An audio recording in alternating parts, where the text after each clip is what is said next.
In the diamond industry, around 1 million precious stones are being digitised to prevent fraud.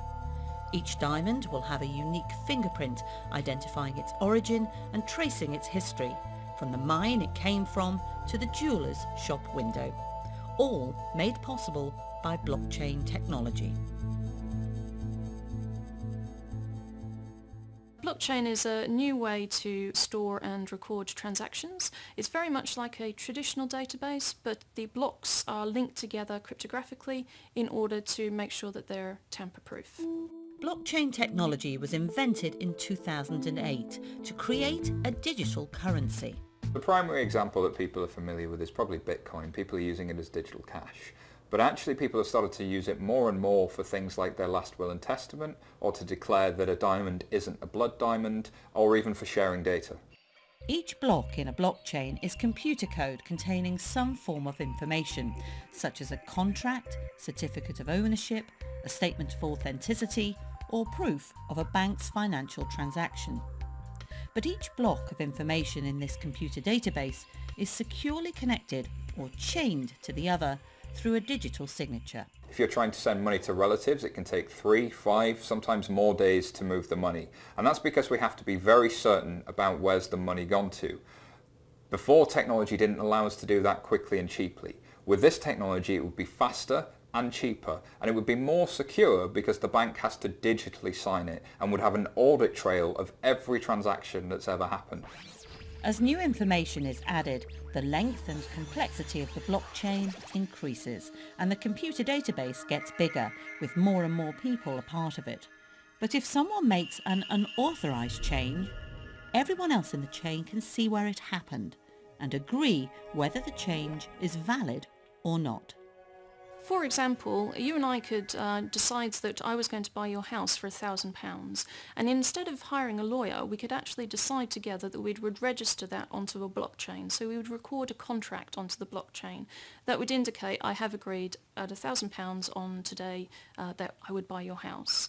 It would give you a public ledger that would be transparent and anyone could see that I had agreed to pay this. I couldn't go back at a later date and change it to be £500. And we could also do things like transfer the ownership through the title deeds and those kind of things, and that would all be publicly registered in the blockchain. A distributed ledger is something that allows us to produce a tamper-proof record of transactions onto a public ledger. It's very, very similar to how an accounting ledger works, but actually the idea behind a distributed ledger is we get rid of the middleman. We can use distributed ledger technology to help fishermen, for example, in Scotland to prove the provenance of a piece of salmon. We could say that it was definitely farmed on this time from this lake and in this particular fashion. And that could all be recorded transparently onto a distributed ledger, which anyone would be able to track. Everyone can have an identical copy of a distributed ledger, and this database of assets is shared across multiple sites. While nothing is invulnerable to cyber attack, hacking it is extremely difficult.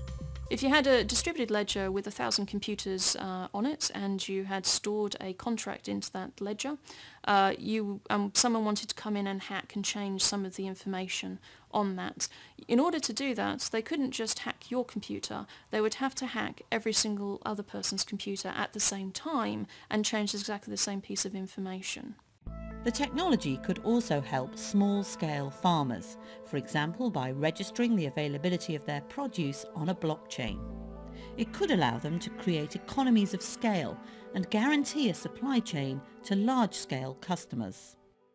Within government, there are a number of potential applications for distributed ledgers that could revolutionise the way it works and the delivery of public services.